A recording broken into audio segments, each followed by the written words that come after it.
Alright, what's up guys? Welcome back to the channel. Santiago over here, and today we're having the first episode of Study With Me, the series where I break down the step-by-step process I follow while learning medical subjects. In case you haven't seen them, I already have a couple of videos detailing my broad approach to learning medicine in general.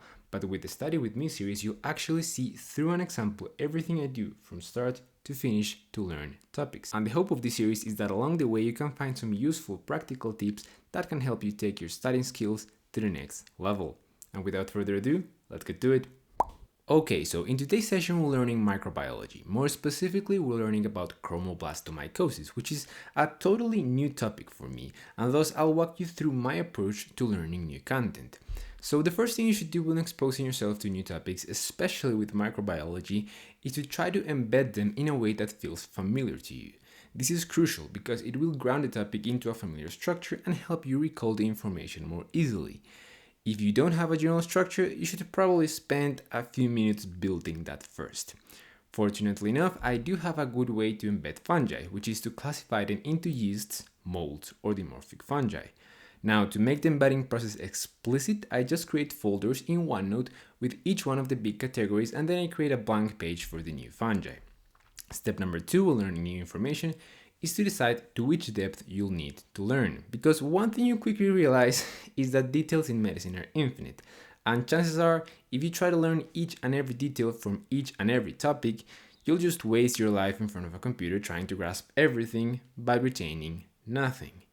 So you have to decide up front, what is my objective? Because that answer will determine your study resources and the necessity of tools such as flashcards and notes. In this case, I'm learning chromoblastomycosis because I need to give an oral presentation in front of my teachers. So I really need to delve deep into this subject and try to become as fluent in as many aspects of it as I can. With that out of the way, we now pass on to resource selection. My advice here is the same as it always has been.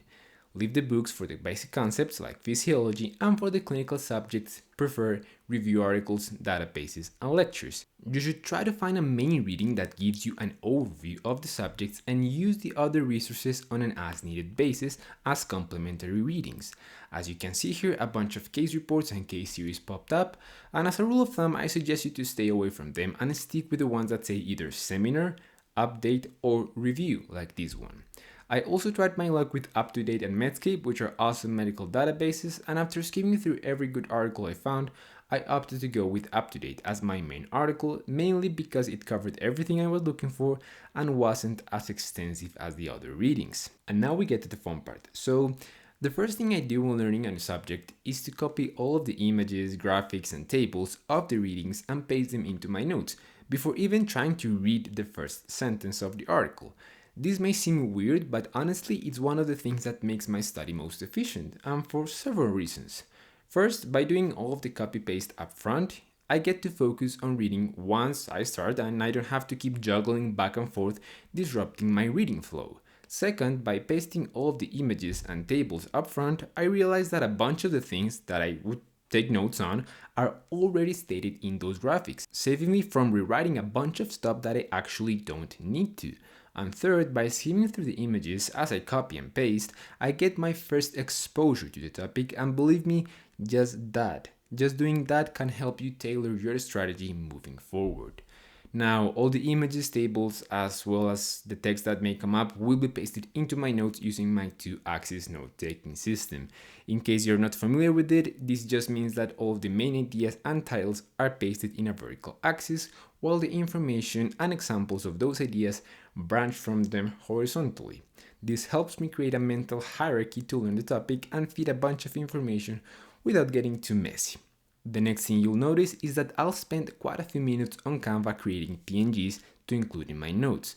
This is because I'm trying to make my very same notes into the platform I'll use to present in front of my teachers. I do this because I've seen that spending a few more minutes creating aesthetic notes that can be passed as a presentation actually saves me more time versus what people usually do, which is taking notes first and then making a presentation. So yeah, that's why you'll see quite a lot of PNGs made from Canva included in the presentation. Okay, now I started reading the main article, and the first problem I encounter is that I'm not sure how to link all of the ideas into a coherent of thought. You see, I always actively try to stay away from understanding topics as just a bunch of random facts, which is, by the way, precisely the way microbiology is usually taught in universities. Because as I've said before, a bunch of random facts are easily forgotten. I mean, just think about movies. Think of Harry Potter, for example. Imagine if you had never seen the movie and I just showed you a list with all of the characters and a few of their important characteristics. You probably wouldn't remember most of them past a few days. So then, why are you able to remember all the same characters, all the same characteristics when you watch the movie? Well, among a few other things, is because a background story links all those characters together. So you should definitely try to replicate that with each topic you face, and that's precisely what I try to do here. Instead of thinking about chromoblastomycosis as this infection by a group of fungi with 8 different random characteristics, I'm creating a plot, and a plot that's very easy to follow, in which each one of the characteristics comes into play in a manner that makes sense. My initial plot goes something like this. There are these fungi called melanized fungi, and they infect you. If they do, well, your body responds by creating granulomas. And granulomas grow and cause all of the symptoms of the disease we know as chromoblastomycosis. And as you can see in my notes, I put that sequence explicitly. So that's my basic plot. And now I think, okay, so we can decompose each one of those things apart. So let's start by knowing a tad more about those melanized fungi. Well, okay, they happen to live in a rotten wood and rotten vegetables, and unsurprisingly, people that get transcutaneous trauma with those materials get infected. Okay, and once you get infected, what happens? Well, it turns out these suckers are quite hard to eliminate because they are quite sticky, so they group together into these things called medullary bodies, which are like the equivalent of a fucking tank. And also, it turns out that melanin helps evade the immune system. And well, when your body doesn't know what the hell to do with an invading pathogen, it just tries to contain it by clumping a bunch of cells around it, and that's called a granuloma. Once that first granuloma expands enough, you get your initial lesion, and if you don't get treated, that initial lesion can grow and look like this, or like that other one, yada yada yada. And as you just saw, I ended up discussing and thinking about the content in a very different way and from what teachers usually do, which is that they say we have this fungi, and this fungi has these characteristics and forms these medullary bodies, and proceeds to enlist 8 different characteristics of them, and then they move on to how they look in the microscope, and then they move on to give the list of symptoms, and then they move on to the diagnosis, to treatment. And it just seems like this one random fact after another that you have to remember, well, just because it is the way it is. And if you actually try to learn it like this, well, no wonder why you'll end up recurring to memorization techniques, because everything just seems random. Everything just seems like like these fungi and a bunch of random facts below them. And well, as I showed you, there's a way to embed each of the facts, or well, at least most of the facts, in a way that makes sense. This is not a straightforward thing, it's really like creating a movie. That's why you'll see me constantly rearranging stuff in my notes. Precisely because I'm trying to figure out what is the best way to tell the story in a manner that makes sense and leaves the least amount of facts unaccounted for. Now, a couple of comments regarding notes. First, the most important thing with notes is to realize that just transcribing information won't make you learn any better, meaning the process of writing stuff down means nothing, especially if you're just writing the same stuff of the article in the same order and just putting it into your own words. That's just transcription, not real processing. And in fact, I hate so much the idea of putting things into your own words that, as you'll see here, I actually never do it. Everything I read, I try to explain it either through a figure, a table, an image, and if none of that works, I literally just copy paste the quote and paste it inside a speech bubble with quote unquote and all.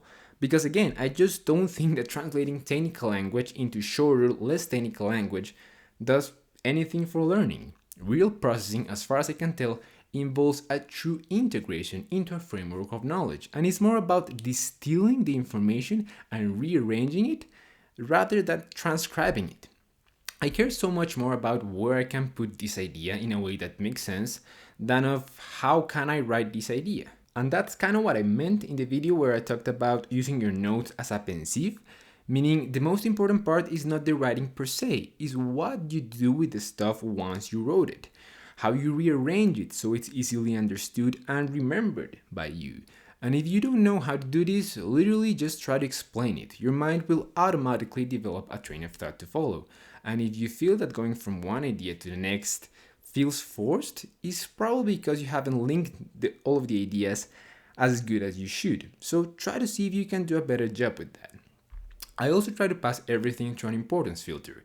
This is something that you get with experience, but it's just realizing that a bunch of the stuff is really not that important.